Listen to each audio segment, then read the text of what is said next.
sin embargo, si bien no son las corrientes más importantes dentro de las ciencias sociales, es cierto que desde ya los fines del siglo XIX hay muchos científicos sociales que digamos, desarrollan modelos y teorías que perfectamente pueden ser modelizadas o abordadas desde estas perspectivas del caos y la complejidad.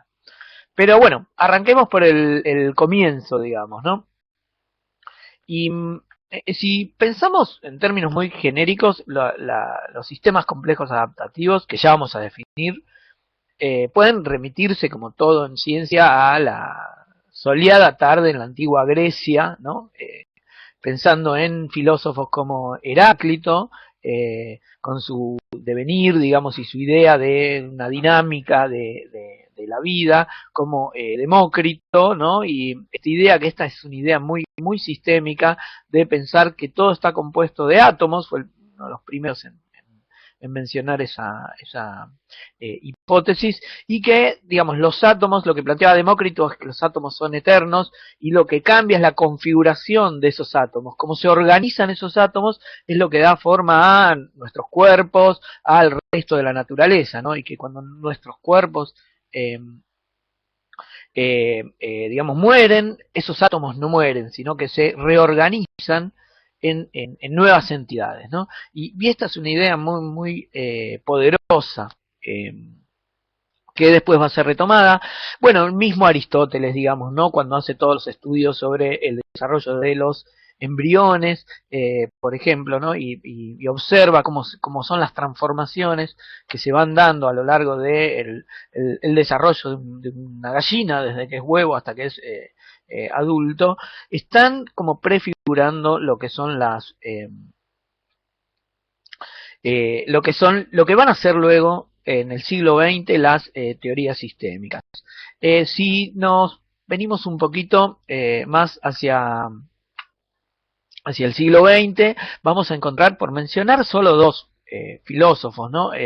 Adam Smith, por ejemplo, y Carlos Marx fueron dos que plantearon determinados modelos de fenómenos sociales que pueden ser, digamos, considerados como antecedentes de lo que son las teorías sistémicas y lo que van a ser los sistemas complejos adaptativos. Otra cosa que quería señalar era el tema de que lo que digamos, una de las claves de los sistemas complejos adaptativos son lo que se denominan autómatas celulares. Y esto es bien interesante porque el formalismo que está detrás de los autómatas celulares tiene un origen en el África subsahariana. Uno cuando piensa en África y en los desarrollos científicos de África, generalmente se remite a lo que es el antiguo Egipto, por ejemplo, ¿no? Todo lo que es el norte de África, ¿no? Todo lo que fue la cultura árabe durante la Edad Media, el desarrollo del álgebra, ¿no? De las matrices y sin embargo, y ahora vamos a especificar bien qué es un autómata celular, digamos, el origen de estos autómatas celulares, asimismo como de otros formalismos denominados fractales, y de lo que en definitiva podemos considerar como la notación binaria en matemática, tiene un origen en el África subsahariana. Antropólogos que han hecho trabajo de campo en el África subsahariana observan cómo los niños juegan juegos de mesa, como podría ser el equivalente al ludo nuestro, con notación binaria, digamos. Y lo que se supone es que esta notación binaria pasó de África subsahariana hacia el África árabe, y de allí a Europa, digamos, ¿no?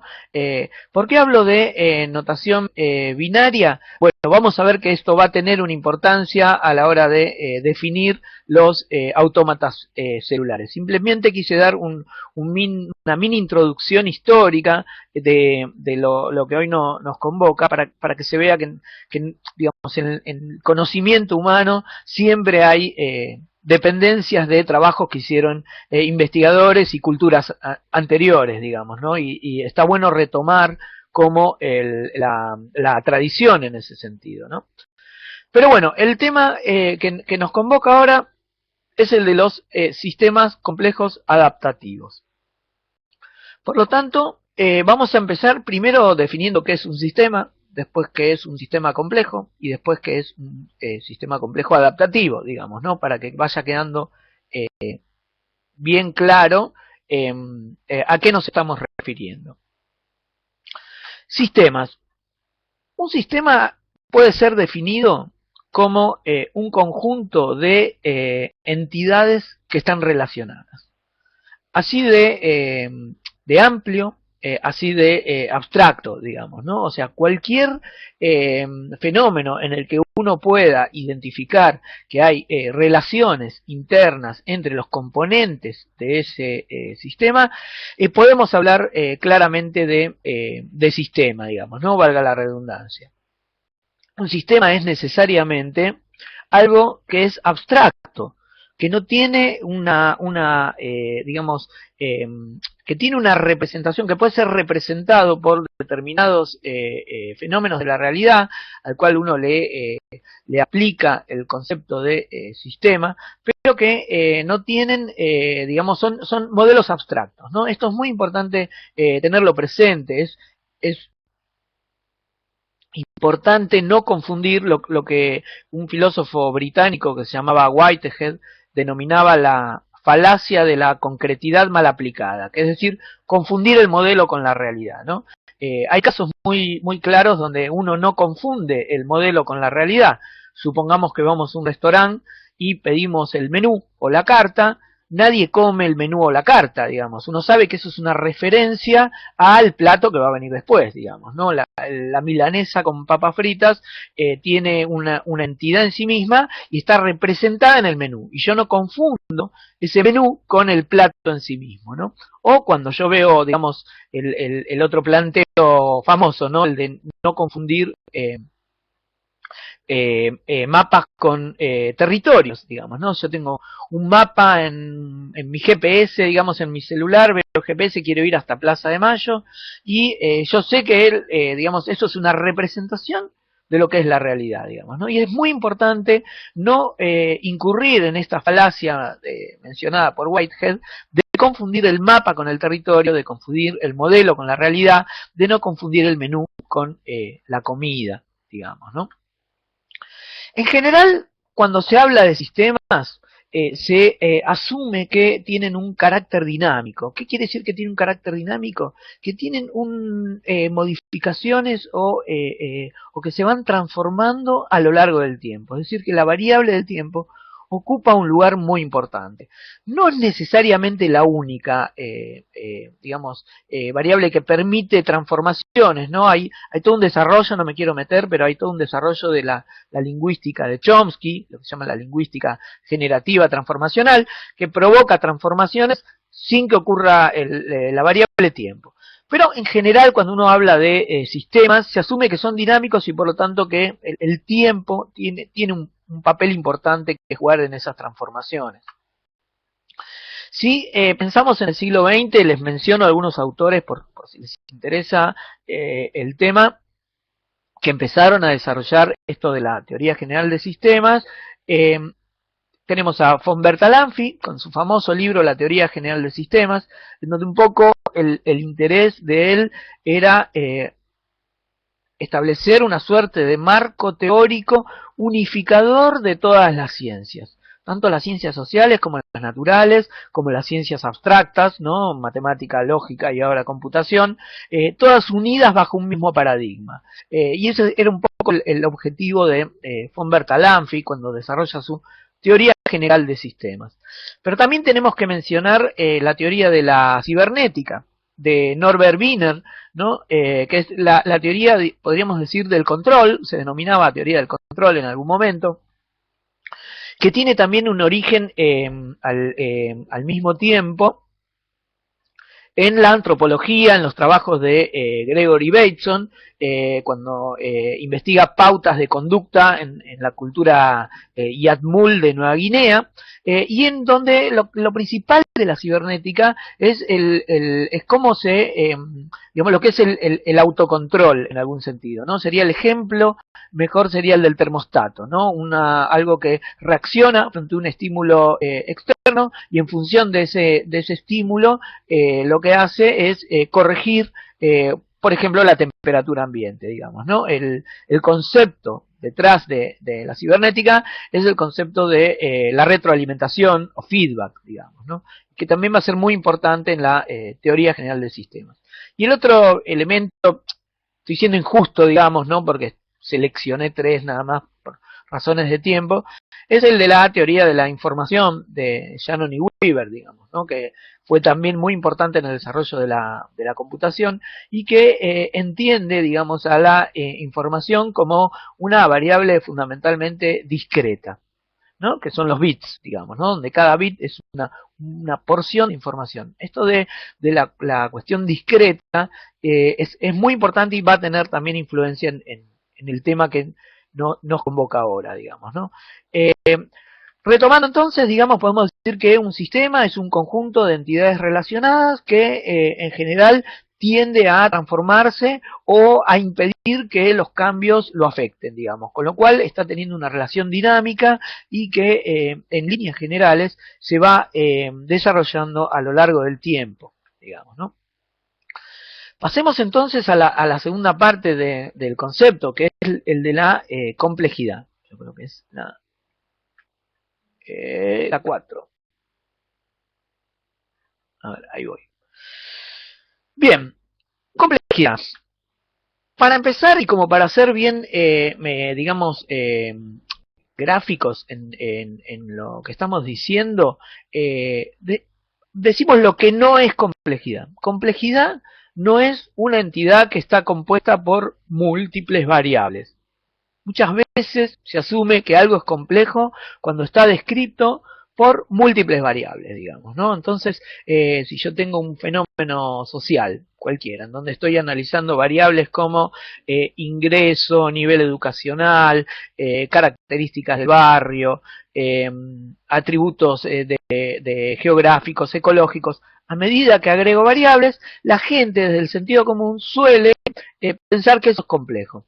Bueno, en ciencias de la complejidad, la cantidad de variables no define que algo sea complejo o no.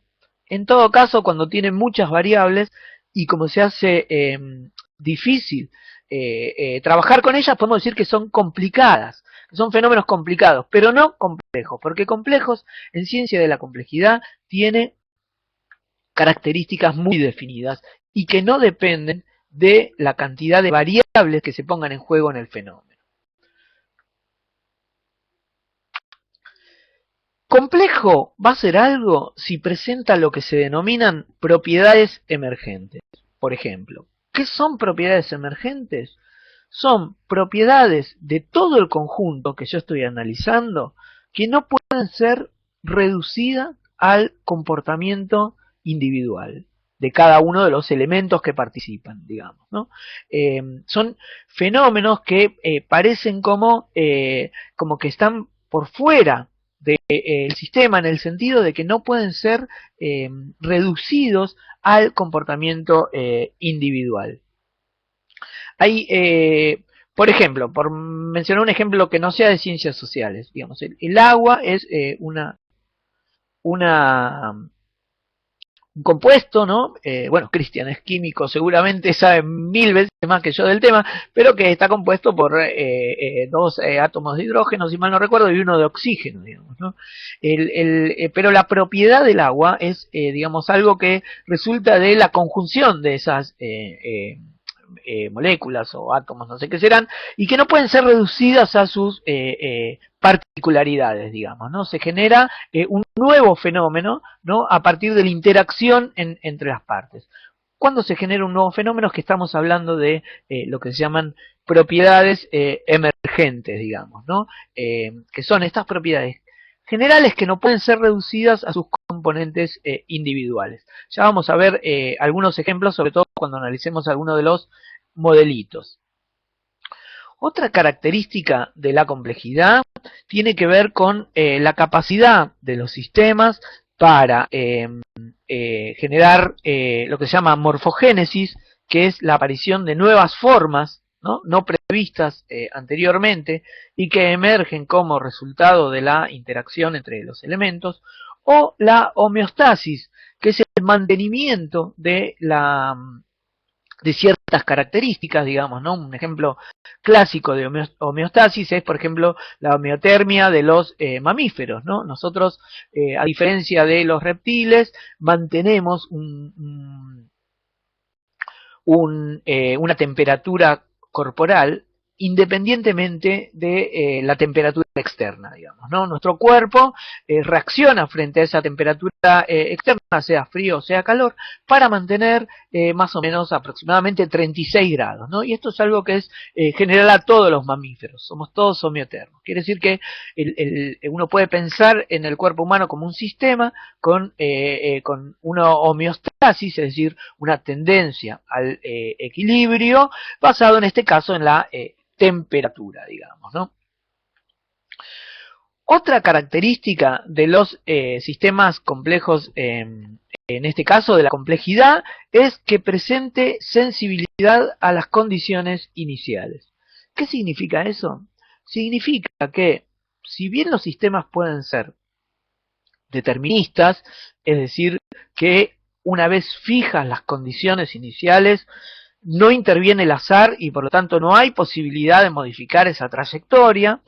Estos sistemas son complejos porque un mínimo cambio en las condiciones iniciales, y un mínimo me refiero a infinitesimal, provoca trayectorias completamente diferentes.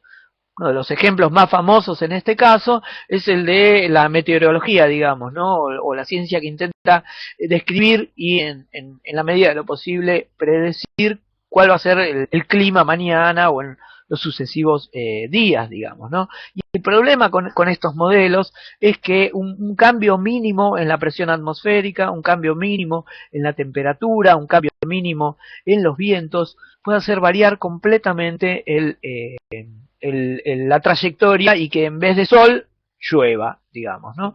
Esto está ejemplificado por justamente un meteorólogo que se llamaba Lorentz, que seguramente ustedes conocen lo que se llama el efecto mariposa, digamos, ¿no? Que es que una mariposa aleteando en algún lugar del mundo puede provocar en las antípodas una tormenta, digamos, ¿no?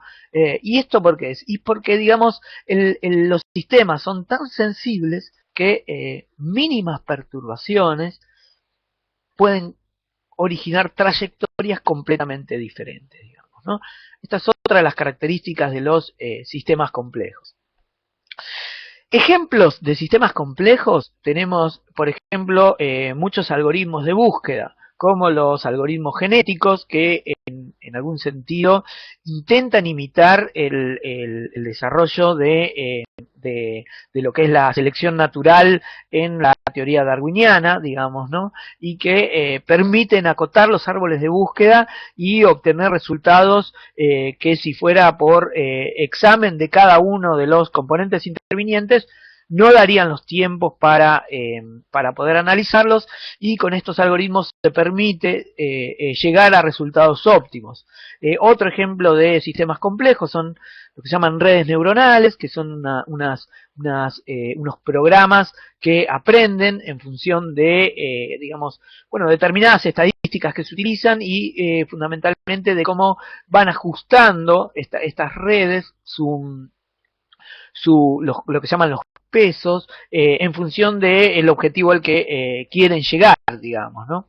Otro ejemplo de sistemas complejos son los fractales, que son un tipo de geometría que, digamos, alejada, podemos decir, de la geometría euclidiana, y que permite ver fenómenos en donde la recursividad, la autosimilaridad y el infinito, digamos, forman parte de esta geometría. Estas geometrías permiten describir, por ejemplo, la estructura de las nubes, o el ejemplo más clásico dado por Mandelbrot, la costa de Gran Bretaña, ¿no? El famoso problema de cómo se mide una costa, digamos, ¿no? Y bueno, no me quiero meter demasiado en el tema para no alejarme, pero básicamente la respuesta es que el tamaño va a depender del tamaño de la costa o de cualquier objeto que esté midiendo, va a depender del tamaño de la regla con la que yo lo mida, digamos, ¿no? Mientras más pequeña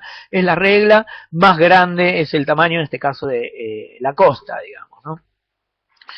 Tenemos otros tipos de sistemas complejos, como las búsquedas tabú, que son otro tipo de búsquedas que se utilizan en espacios de búsqueda que son inmensos, inabarcables desde una perspectiva clásica, lineal, de revisar cada uno de los componentes, y que permiten, digamos, lo que se llama descubrir conocimiento, digamos, ¿no? Es una de las claves.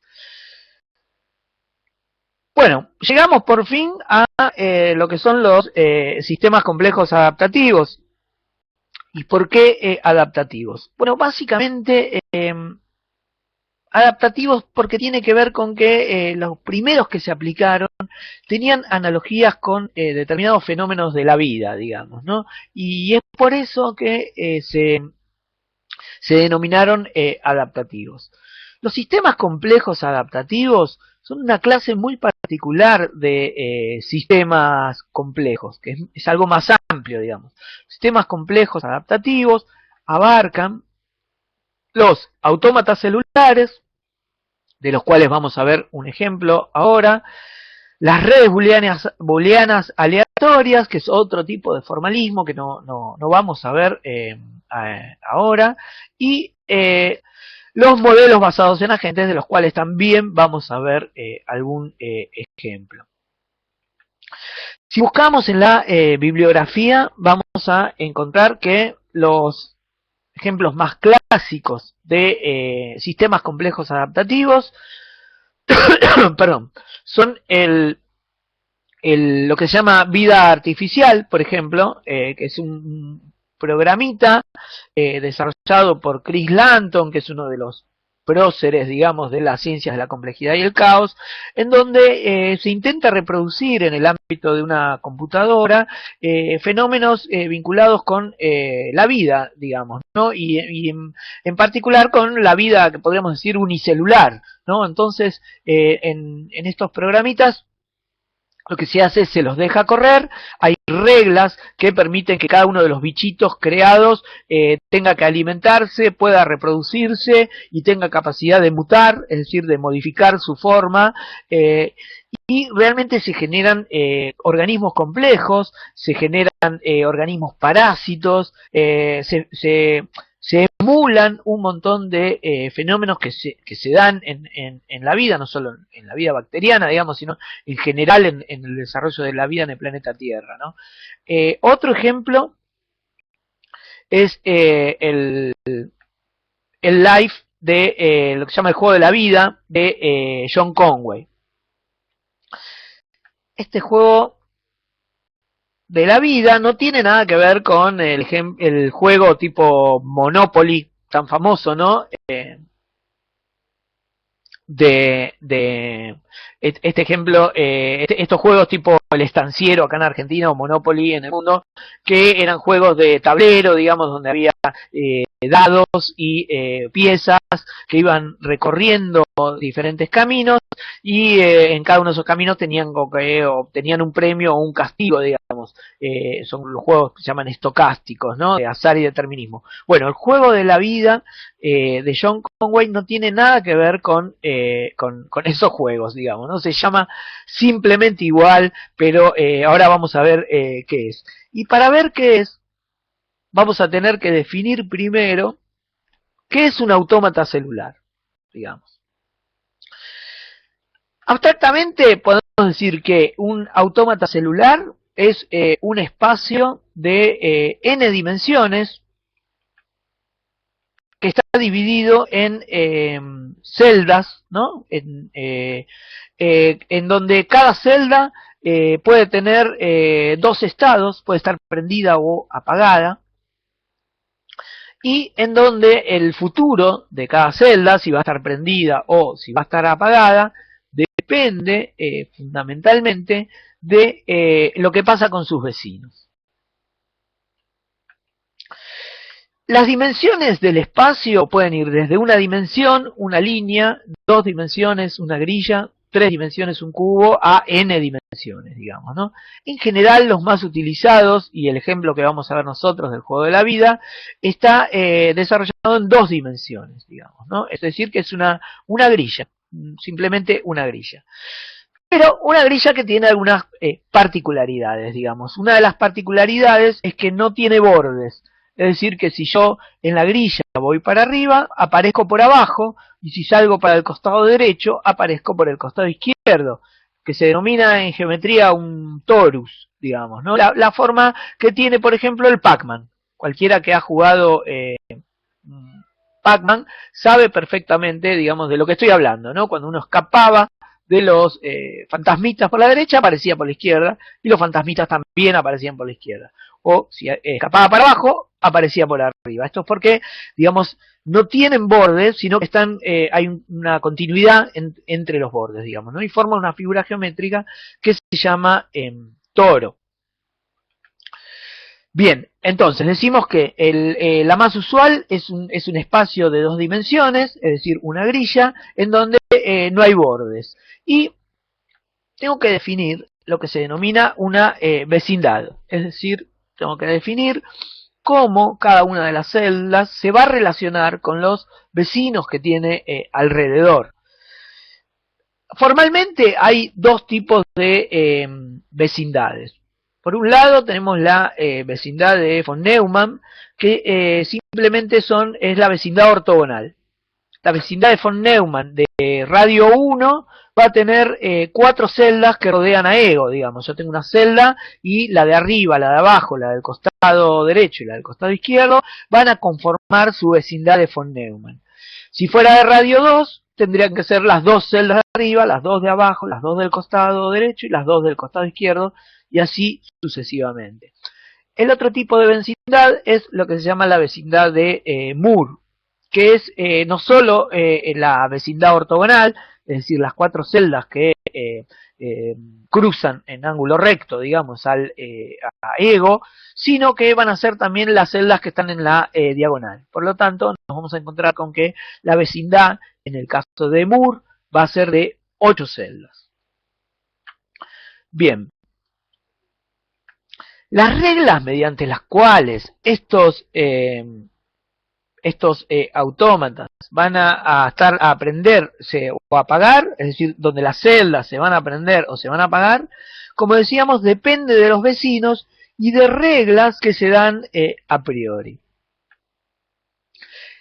Las reglas más famosas, que son las que corresponden con el juego de la vida, van a indicar que si una celda está apagada y 3 de las vecinas, se toma una vecindad de von Neumann de radio 1, es decir que lo que me va a importar son las 4 celdas, se toma la vecindad de Moore, las 8 celdas que lo circundan de radio 1, digamos, ¿no? Las 8 celdas que circundan a ego. Y lo que la regla va a decir que si una celda está apagada y tiene 3 vecinas prendidas, entonces en el siguiente paso esa celda que estaba apagada se prende. Si una celda está prendida y tiene 2 o 3 vecinas que están prendidas, entonces sigue prendida. En cualquiera de los otros casos, la celda se apaga, digamos, ¿no? Fíjense que son reglas muy sencillas que se determinan con 2 explícitas y el resto implícitas, y que en principio, frente a la trivialidad de las reglas y a la, digamos, a la, yo diría, complicación del espacio que se presenta en el juego de la vida, sería muy difícil encontrar estructuras que permanezcan a lo largo del tiempo, digamos, ¿no? Y ese era un poco el desafío que se había planteado a fines de la década del 60, cuando John Conway, el que descubre, digamos, lo que se llama el juego de la vida, detecta que es posible que mediante estas reglas muy sencillas pueda desarrollarse estructuras que trasciendan al tiempo, digamos, ¿no? Vamos a ver ahora por ahí el ejemplito del hecho en NetLogo.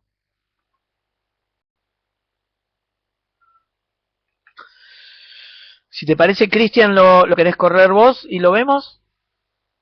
De Live. El de Live. Ahora lo muestro.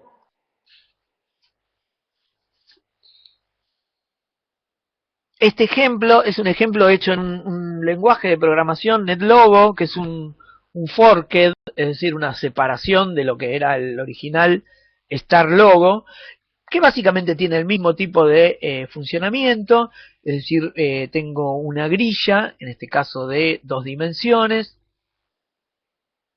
el life Sí, de 2 ahí va. dimensiones, ok, ¿Lo ven? Ah, Live, perdón. el otro sí. Sí.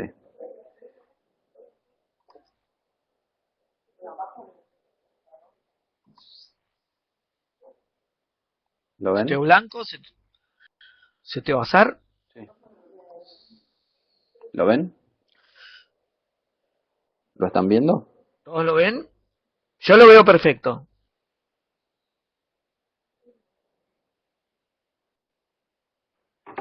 Si observamos ¿lo ven todos? Perfecto. Observamos esta grilla, Muy bien. Sí. vamos a ver que, digamos, cada una de las celditas chiquititas está representada por un píxel, si queremos verlo así, que puede tener dos colores o dos estados, ¿no? Prendido o apagado, en este caso un color medio púrpura y gris, digamos, ¿no? El gris significa que están apagados y el púrpura significa que están prendidos. Y fíjense que cuando nosotros arrancamos, presionamos el botón que dice setear al azar. ¿Qué quiere decir eso? Quiere decir que se van a dibujar puntitos de colores al azar en toda en toda la grilla, ¿no? Uno podría, si quiere, setear todo en blanco y empezar a jugar.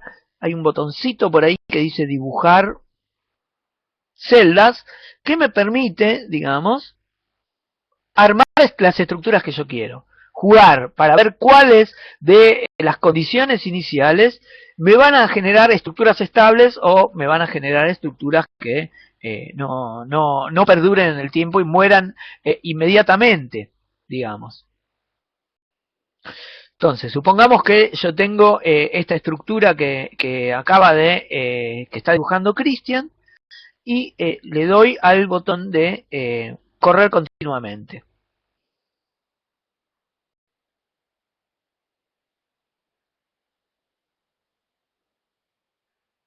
Vieron cómo cambió de forma y se me generaron estructuras, digamos, estables que no se modifican, ¿no? Han quedado, digamos, 4 estructuras estables, fíjense que son 4 celdas pintadas juntas, que están como a la derecha, eh, y el otro que me había generado era una estructura que variaba entre una posición horizontal y vertical. Esto va a ser muy importante porque cada una de estas cosas va a definir lo que se va a llamar un estado atractor, que es otro concepto muy importante en ciencias de la complejidad. Fíjense acá otra vez cómo se lograron estructuras fijas, ¿no? Estas 4 estructuras fijas y 2 estructuras que podemos ver claramente que son periódicas, que saltan de un estado al otro, digamos, ¿no? Unas van desde lo horizontal a lo vertical, digamos, ¿no? Y no cambian. Piensen que nadie está redibujando esto a mano, sino que todo está respondiendo a esas reglas que habíamos definido hace un ratito, de cuándo una celda iba a quedar prendida y cuándo una celda iba a quedar apagada. Ahora bien, si blanqueamos la pantalla nuevamente y seteamos al azar, vamos a ver que se van a generar unas estructuras que son claramente complejas, digamos, ¿no? Que incluso tienen hasta nombres, ¿no? Algunos se llaman slider, como patinador sería, hay otros que se llaman revólver, porque parece que estuvieran disparando, digamos, algún tipo de munición, digamos, ¿no? Y lo que ustedes tienen que observar es cómo hay estructuras que permanecen a lo largo del tiempo, pese a que no fue esto programado para que permanezcan a lo largo del tiempo. No sé si se comprende la potencia de este tipo de modelos. Pueden parecer, digamos, a simple vista, cuestiones muy, digamos, triviales, si se quiere, estar jugando con puntitos sobre una pantalla. Sin embargo, lo que esto me demuestra es que es posible que haya ciertas configuraciones vinculadas con relaciones entre objetos y relaciones con el entorno que permitirían generar estructuras estables. ¿Cuál es la metáfora principal de esto? El origen de la vida, cómo se generó la vida en el planeta Tierra. Acá Nancy pregunta si las estructuras se generan al azar. No, no se generan al azar. Acá no interviene el azar. Sí se generan solas, pero no se generan al azar. Se generan por las reglas. No hay ningún algoritmo de randomizado, como se suele decir, aleatorio, que esté interviniendo en este programa. Este programa es completamente determinista, ¿no? No entra, no interviene al azar. Sin embargo, eso no impide que no se Perdón, generen. Sí, lo que sí se genera azar es el primer patrón, ¿no? Digo, para el primer entender patrón esto. se genera al azar. Exactamente, tal cual. Es la primera vez que distribuís, que no necesariamente tiene por qué ser así, digamos, ¿no? El programa permite que uno también dibuje como quiera las celditas. Pero sí, es cierto que la primera vez se genera al azar, pero las estructuras no se generan la primera vez, sino que se generan a lo largo de las corridas.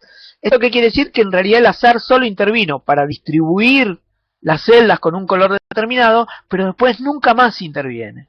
Lo que se provocan son fenómenos complejos de estructura, generación de estructuras, morfogénesis, para retomar el lenguaje que habíamos utilizado al principio.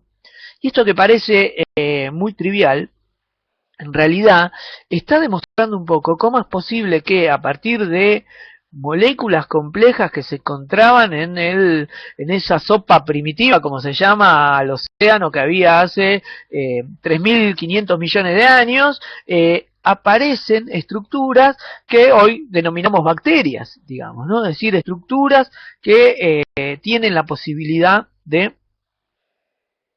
digamos, reproducirse y de intercambiar, cuando menos, energía o materia o información con el entorno, digamos, ¿no? Y vaya si son estructuras importantes, estas que se generan, lo que se llaman las células procariotas, digamos, ¿no? Hace 3.500 millones de años, que es probable que en estos mismos momentos esas bacterias me estén afectando la garganta y por eso tenga este resfrío y tenga esta tos, digamos, ¿no? Así que no es menor el poder de las bacterias, como todos sabemos, y es muy notable que, digamos, se haya descubierto, o por lo menos se pueda empezar a pensar en que la generación de lo que van a ser la bacteria y a partir de las células procariotas, todo el desarrollo de la vida en el planeta Tierra, pueda emerger a partir de reglas tan simples, digamos. ¿Se entiende un poco el planteo?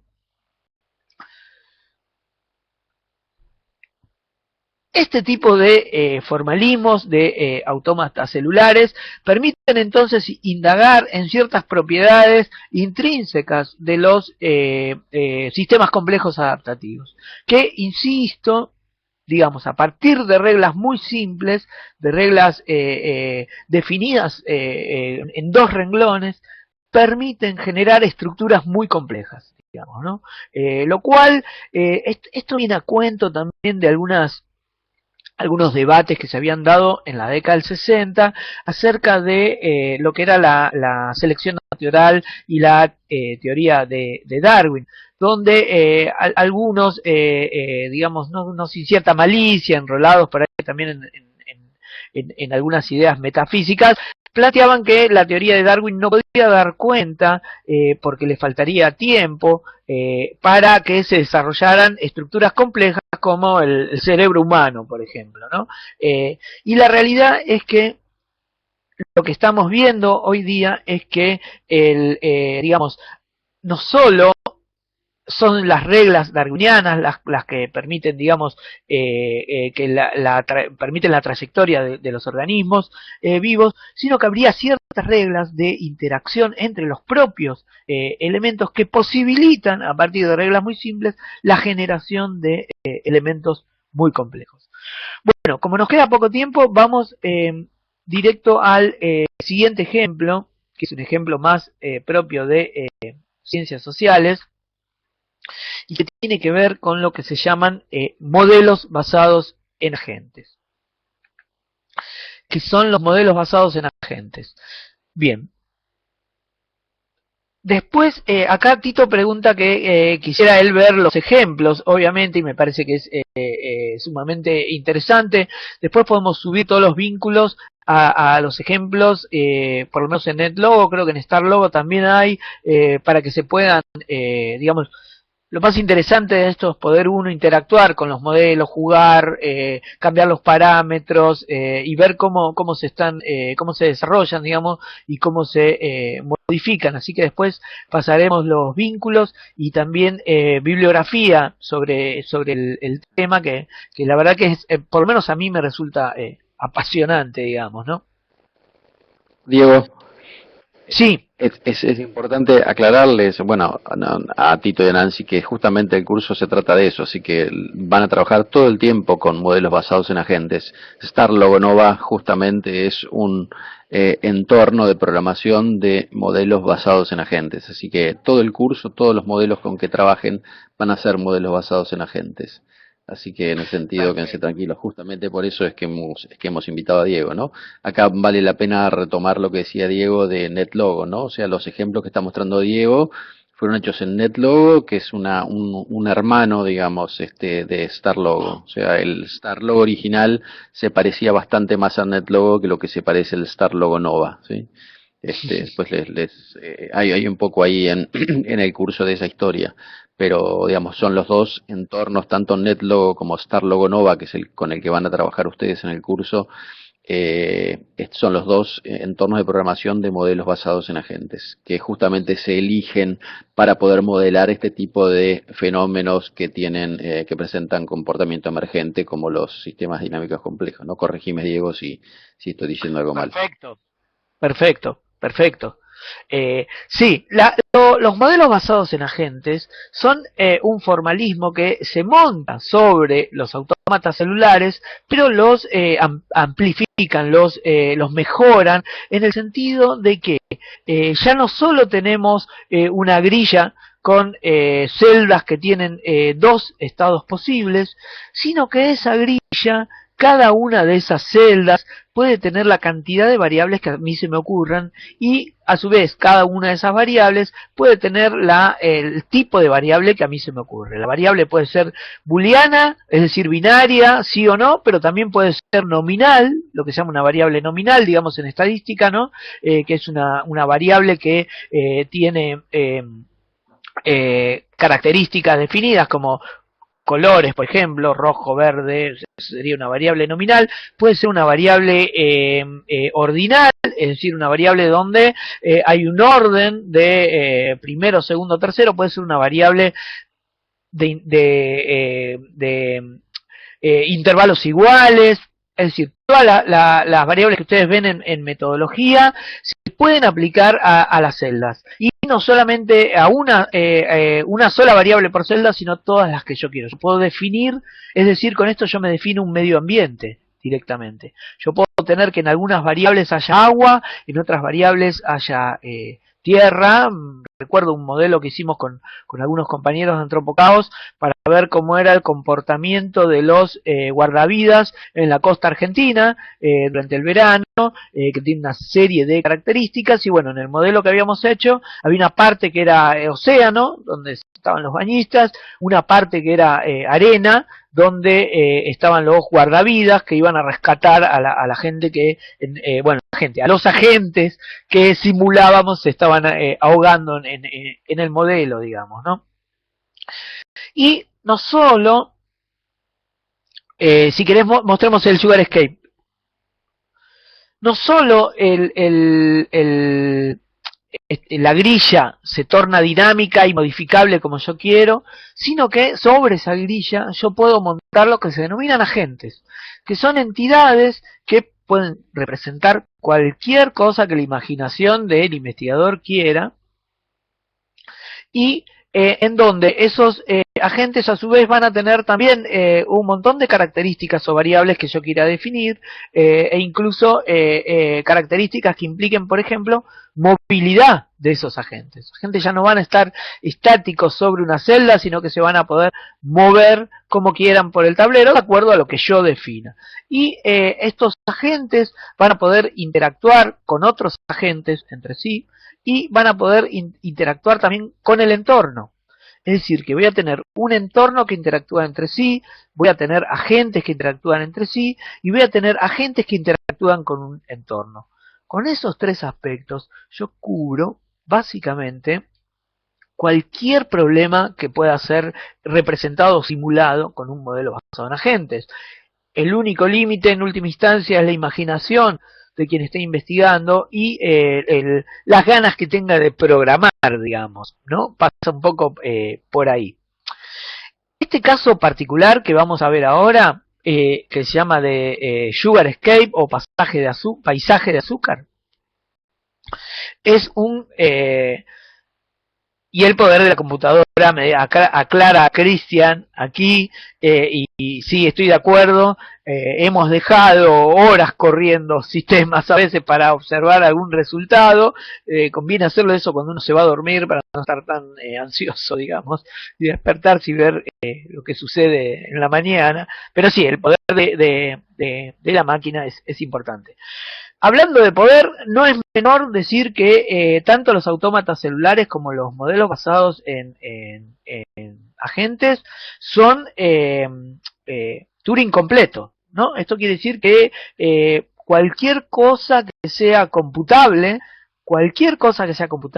es posible realizarla con estos modelos. Es decir, que tienen lo que se denomina computación universal. No hay límites más allá del poder de la máquina y del tamaño del disco rígido, si se quiere, no hay límites teóricos a lo que se pueda desarrollar con este tipo de modelos. Presento brevemente un poco lo que es el Sugar Escape para que se comprenda, y lo vemos corriendo para ver por lo menos alguna dinámica del modelo. El Sugar Escape consta de una grilla de fondo en donde se distribuye un recurso que se llama azúcar, en este caso. Y que ese recurso no está distribuido en forma aleatoria, sino que está concentrado en las dos montañitas amarillas que ustedes pueden ver que ocupan el centro de la pantalla. Allí es donde hay mayor concentración de azúcar. Si vemos lo que lo circunda, vemos que es un amarillo más claro y ahí hay un poquito menos de azúcar. Si vemos el borde de arriba y el borde de abajo, que es un poco un amarillo aún más claro, ahí hay menos azúcar. Y directamente donde la pantalla está en blanco, ahí no hay azúcar directamente. Entonces tenemos que esta azúcar está distribuida no en forma aleatoria, sino en forma de picos, podríamos decir, con concentraciones mayores y menores de azúcar y concentración ninguna en las zonas blancas. Sobre este paisaje de azúcar van a vivir los puntitos rojos, que son los agentes. Estos agentes tienen dos características fundamentales. Primero, tienen una característica que es un metabolismo. Necesitan una cantidad X de azúcar para poder sobrevivir y no morir de inanición, podríamos decir. Este metabolismo está distribuido en forma heterogénea entre todos los agentes. Hay agentes que necesitarán una sola unidad de azúcar para sobrevivir y otros que necesitarán 4 unidades de azúcar. Digamos, ¿no? Un poco lo que se quiere ver con estos modelos es ver justamente qué pasa con aquellos individuos que tienen más necesidades o menos necesidades, en este caso de azúcar, si eso impacta o no en su supervivencia. Y la otra variable que se está jugando es lo que se llama el poder de la visión. Cada una de estos agentes, de estos puntitos rojos, va a tener una visión con un radio determinado. La visión está determinada por la vecindad de von Neumann, es decir, por las celdas ortogonales, digamos, las de arriba y las de abajo. Algunos de estos agentes van a tener una visión de 1, entonces van a poder solo mirar adelante una celda, atrás una celda, al costado derecho una celda, al costado izquierdo una celda. Otros tendrán visión de 2, y entonces podrán mirar adelante 2 celdas, atrás 2 celdas, y así sucesivamente.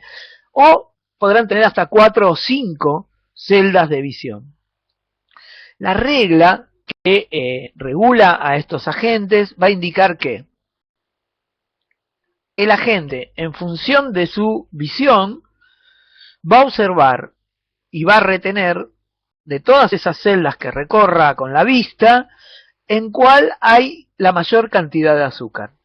En cuanto detecte esa mayor cantidad de azúcar, el agente se mueve hacia esa celda donde detectó que hay mayor cantidad de azúcar y consume toda el azúcar que hay en esa celda, digamos. Con lo cual va a poder satisfacer su metabolismo. Sí. Una cosa importante para aclarar a Nancy y a Tito es que en este caso en NetLogo las reglas de las cuales está hablando Diego se programan de modo manual, como pueden ver acá en la pestaña de código. Sí, sí. Mientras que nosotros en StarLogo Nova utilizaremos bloques, ¿sí? Tipo Scratch, que es otro de los programas. Esto es importante aclararlo. Sí, esto lo hablo como programador, digamos, yo tengo más de 20 años de experiencia programando en diferentes lenguajes, y es que lo bueno de aprender un lenguaje es que después te da un pie para que se te haga muy sencillo aprender otros lenguajes. Uno empieza a capturar la lógica detrás de cómo se programa y lo que cambia es la sintaxis o la forma en cómo tengo yo que acceder al código fuente, pero digamos las estructuras lógicas son siempre las mismas. Entonces está bueno meterse con el código porque te brinda una libertad de desarrollo que es enorme, digamos. Me parece que eso está bueno como para digo, y la única manera de hacerlo es practicando, así que nada mejor que jugar, digamos, que es la mejor manera de aprender, me parece a mí, ¿no? Estos modelos tienen mucho de lúdico, tienen mucho de juego, digamos, ¿no? Uno se divierte viendo qué pasa con los agentes rojos, si comen el azúcar, no comen el azúcar, digamos. Eso me parece que es exactamente, como dice Nancy, lo más importante siempre es el algoritmo, más allá del lenguaje. Pensemos que en el futuro, esto pienso yo, como una especie de predicción, digamos, de acá 20, 25 años, 30 años, yo creo que ya programadores no van a existir, van a existir diseñadores de algoritmos, pero la programación la van a hacer directamente las máquinas, digamos, ¿no? Porque en definitiva es la aplicación de reglas. Pero bueno, más allá de eso, digamos, lo importante es pensar en términos de modelos basados en agentes, ver al mundo en términos de modelos basados en agentes, es decir, ir pensando en los algoritmos, más allá de la implementación de un lenguaje u otro lenguaje, digamos, ¿no? Pensemos en que un poco por lo menos en ciencias sociales, nosotros trabajamos generalmente con estadísticas por un lado, ¿no? Desarrolladas por instituciones oficiales o privadas, y por otro lado que serían los aspectos globales o macro sociológicos, y por otro lado con lo que se llama en los métodos cualitativos o etnográficos, en donde nosotros trabajamos con las interacciones locales, con lo que sería lo microsociológico. Vemos, por ejemplo, cuáles son las motivaciones que hacen que una persona coma determinada cosa o coma otra, digamos, qué reglas son las que aplican. Bueno, un poco la idea de estos modelos es que uno puede jugar a combinar, sintetizar ambas estrategias, las estrategias cuantitativas que me muestran los grandes, las grandes tendencias del conglomerado social, y las micro reglas que son las que los individuos ponen en práctica, digamos, ¿no? Y ver cómo a partir de esas micro reglas puedo llegar a esos grandes a esas grandes tendencias estadísticas, ¿no? Digamos, es un poco la fortaleza de esta clase de modelos.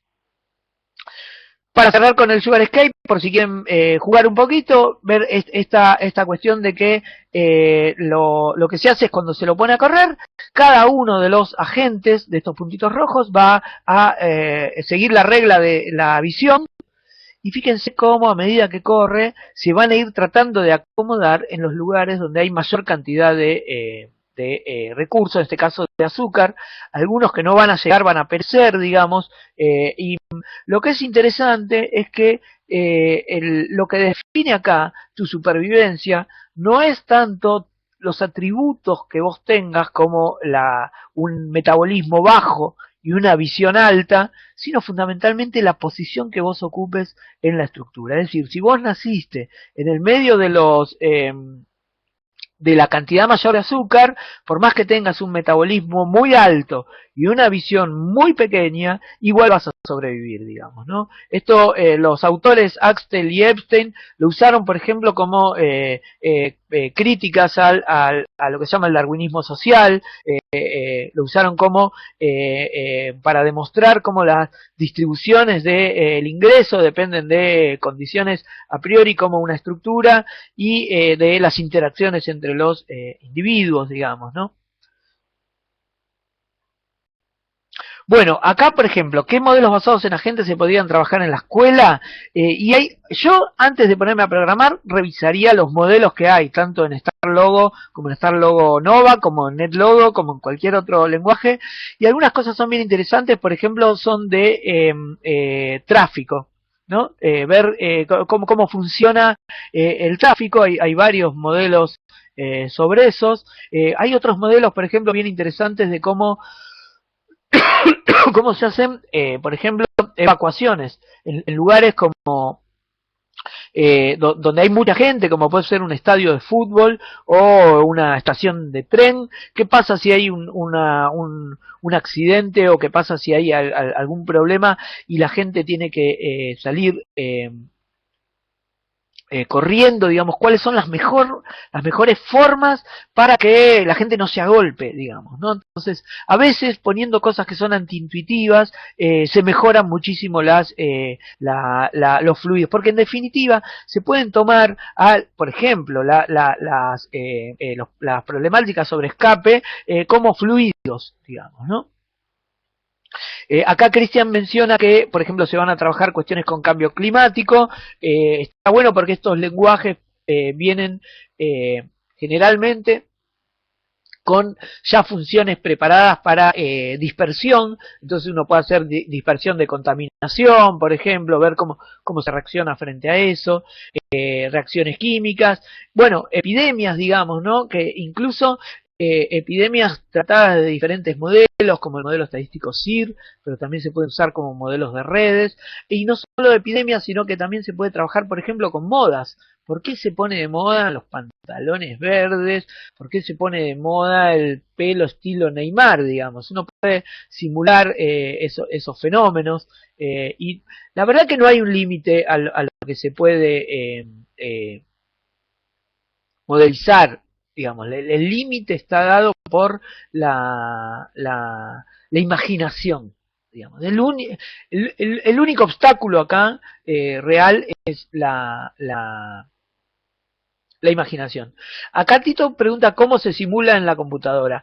Yo creo que antes que pensar en cómo se programa, hay que pensar en el modelo, en lápiz y papel o en pizarrón y tiza, digamos, ¿no? Pensar cuál va a ser el medio ambiente, qué elementos vos vas a seleccionar de ese medio ambiente. Por ejemplo, si tomamos en el tema del tráfico, bueno, ¿a mí qué me interesa? Bueno, a mí me interesa, por ejemplo, ver el tema de semáforos. No me interesa ver si la calle tiene un bache, tiene un agujero, si tiene empedrado, si tiene pavimento, si tiene una pendiente o no. En este caso no me interesa.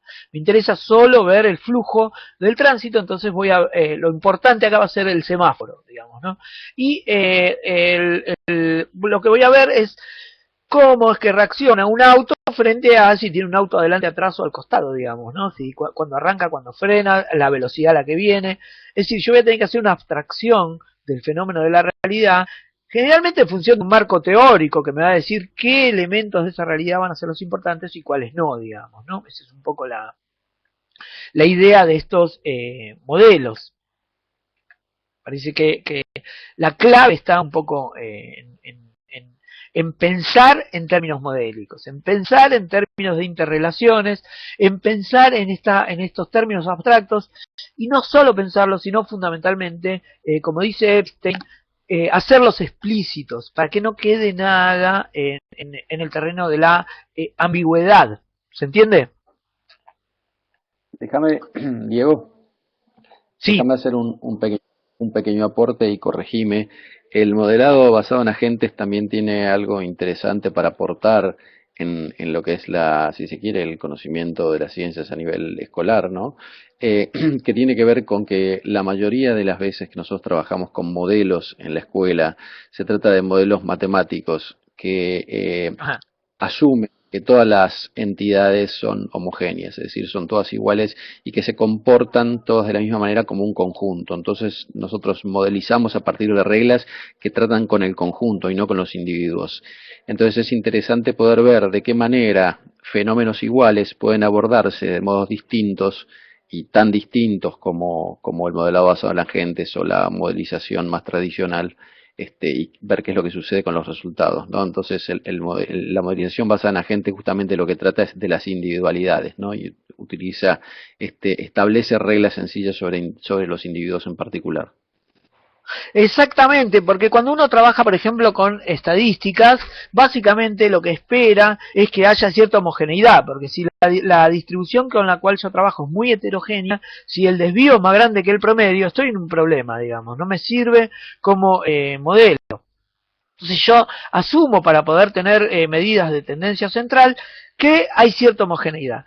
Por el otro lado, cuando yo trabajo con herramientas más cualitativas, como las etnografías o los grupos focales o las entrevistas, digamos, más métodos cualitativos, yo busco heterogeneidad, busco diversidad, busco particularidad. Bueno, lo que tienen los modelos basados en agentes es que me permiten tener un tratamiento formal con agentes que son completamente heterogéneos, digamos, ¿no? Que pueden ser completamente diferentes y que sin embargo van a generar una respuesta de conjunto de una propiedad emergente que puede llegar a ver, a determinar, digamos, cuáles son las características del sistema en su conjunto. Es decir, que es fundamental, y creo yo, como bien vos decís, Cristian, que es central que yo pueda trabajar con heterogeneidad de los agentes, digamos, ¿no? Entonces, supero cierto límite, por lo menos de la estadística, digamos, ¿no? Y supero cierto límite de los eh, métodos cualitativos que en general, digamos, quedan en cuestiones categoriales nominales y no me permiten ir más allá, digamos, ¿no? Entonces, me parece que un poco los modelos basados en agentes son no solo una excelente herramienta pedagógica, sino también de investigación y de encontrar una nueva área, que es cómo tratar formalmente sistemas que son completamente heterogéneos, digamos, ¿no? Eso me parece que comparto plenamente y me parece que es una de las grandes potencias que tienen esta clase de modelos, ¿no? Bueno, Diego, yo te quiero agradecer especialmente. Me parece que ha sido muy valiosa tu participación, muy clara. Digamos, no es habitual que tengamos acceso a este tipo de personas, ¿no? De investigadores con este nivel, así que yo te quiero agradecer muy especialmente y que sobre todo hayas tenido este modo y esta cosa tan didáctica para poder bajar al nivel nuestro, ¿no? Yo la Ya verdad que nos fuimos un montón de tiempo. Sí, decime. no, que les quiero agradecer a ustedes, porque la verdad que a mí es algo que me apasiona, los modelos basados en la gente, y encontrar a alguien que también esté interesado en el tema, la verdad que está buenísimo, digo, te quiero agradecer enormemente en ese sentido también, digamos. Mm. Yo te quería, para cerrar, si querías comentar como algún ejemplo de en qué utilizás vos como investigador los modelos basados en agentes. Algo así contaste, pero después, bueno, como que te fuiste para el lado de Sugarscape y el juego Ok, de la vida, así que contá un poquito eso como para cerrar. ok, bueno, les cuento que en mi tesis de licenciatura yo trabajé con modelos de simulación, que no eran modelos basados en agentes, pero sí eran modelos de simulación, que trabajaban sobre cómo es el manejo de los pastores de la puna, de los animales, digamos, ¿no? El manejo demográfico, cuando convenía, digamos, castrar a algunos individuos, qué pasaba si eliminabas hembras, cuándo digamos, se extinguía la población o se extinguía, hasta cuáles eran los pisos a partir del cual esa población sobrevivía o no, digamos, ¿no? Era un modelo que lo había hecho en un lenguaje que se llamaba Visual Basic y que todavía no eran modelos basados en agentes, sí eran modelos de simulación, porque estaban emulando a un aspecto de la realidad. Después en mi doctorado trabajé sobre, sí, un modelo basado en agentes que armé, sobre intercambio alimentario entre las áreas urbanas y las áreas rurales de la quebrada de Humahuaca. Un poco a mí lo que me había llamado la atención y que bueno, que había refutado la hipótesis con la cual yo había ido o había empezado a hacer el trabajo, y era que en el ámbito urbano de la quebrada de Humahuaca circulaban muchos alimentos producidos localmente y que llegaban a los consumidores por vías no del mercado formal, digamos, comprados en la feria, sino por lo que los antropólogos denominamos reciprocidad, ¿no? Por intercambio, bueno, vos me das carne de llama, yo te doy flores para que vendas en el mercado, digamos, o te pago más adelante con maíz, digamos, ¿no? Y bueno, un poco lo que quise simular era ver qué pasaba si había que era un poco un fenómeno que se estaba observando ahí en la quebrada, de un avance muy importante de alimentación industrial. ¿Qué pasaba con esta alimentación producida localmente? Y bueno, lo que veíamos es que mientras se mantuvieran los vínculos entre el campo y la ciudad, esta alimentación local, que de algún modo digo, como siendo un poco audaz, podemos decir que tenía que ver con lo que es el patrón gastronómico de la quebrada Humahuaca, se iba a mantener, ¿no? Y ahora estamos por desarrollar en la Universidad de Lanús un trabajo que es bien interesante y que ilustra un poco también para qué sirven los modelos basados en agentes, que es un trabajo multidisciplinario sobre alimentación en el ámbito de la universidad, en el cual van a trabajar bioquímicos, que van a hacer los análisis químicos de los alimentos que aparezcan con mayor frecuencia consumidos, buscando fundamentalmente micronutrientes como sodio o ese tipo de micronutrientes, y algunos macros como azúcares y grasas, y por otro lado vamos a tener nutricionistas que van a estar trabajando sobre los impactos de esos alimentos en la salud, digamos, a través de recordatorios de 24 horas y de antropometría, o sea, peso, talla, mediciones de peso y talla. Y por otro lado somos dos antropólogos que vamos a trabajar sobre fundamentalmente qué significa la comida para la gente, digamos, ¿no? Entonces un poco a mí lo que se me ocurría era que un modelo basado en la gente para desarrollar, sería un buen ámbito donde yo puedo estar representando tanto cuestiones bioquímicas de los alimentos, tanto las cuestiones antropométricas que van a medir los nutricionistas, como las cuestiones más vinculadas con la cultura alimentaria, que yo puedo simular fácilmente en un modelo basado en agentes, digamos, ¿no? Definiendo una cadena cultural con determinados valores, yo ya puedo definir una cultura alimentaria en particular. Y bueno, y tratar de ver, esto nos revelará el campo, cuáles son las reglas según las cuales la gente elige o no comer un determinado tipo de alimento, y un poco simular qué pasa si cambian, por ejemplo, las ofertas dentro de la universidad de esos alimentos, si no son alimentos como gaseosas o snacks ¿no? ¿Y qué pasa si se pusieran, por ejemplo, alimentos más saludables? Si la gente se engancharía o no, digamos. Todo ese tipo de fenómenos pueden ser simulados por los modelos basados en la gente y bueno, un poco la idea es llevarlos a cabo, es algo que recién estamos arrancando ahora, así que bueno, les anticipé un poco la próxima investigación en curso. Bueno, Diego, muchísimas gracias. A Nancy, Tito y Elina, decirles, Elina, me parece que te confundiste el horario. Siempre hay que tener en cuenta que el horario que yo pongo es el horario de Buenos Aires. La semana que viene vamos a tener a Virginia González, que es una bióloga computacional. Ella nos va a hablar un poco sobre la modelización y cómo trabaja ella con modelización de proteínas. Así que va a ser otro aspecto. Y bueno, hoy agradecer nuevamente a Diego. La conferencia va a quedar grabada y la vamos a compartir con aquellos que no pudieron estar. Así que yo agradecerles. No sé si queda alguna pregunta última. Hacemos si tienen una pregunta más y cerramos, o cerramos directamente.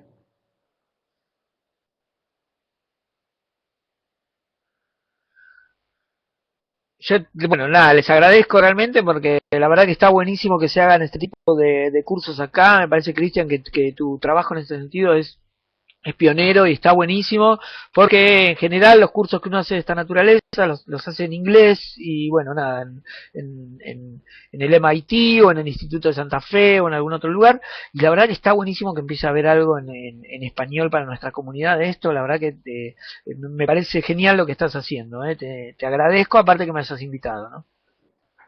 Bueno, muchísimas gracias Diego, muchas gracias a todos y bueno, nos vemos la semana que viene y con ustedes seguimos en los foros, ¿eh? Muchas gracias.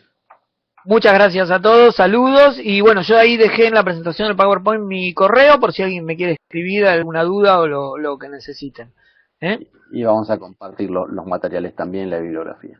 Un abrazo Diego, Buenísimo, muchas gracias a todos, ¿eh? gracias, Adiós. hasta luego.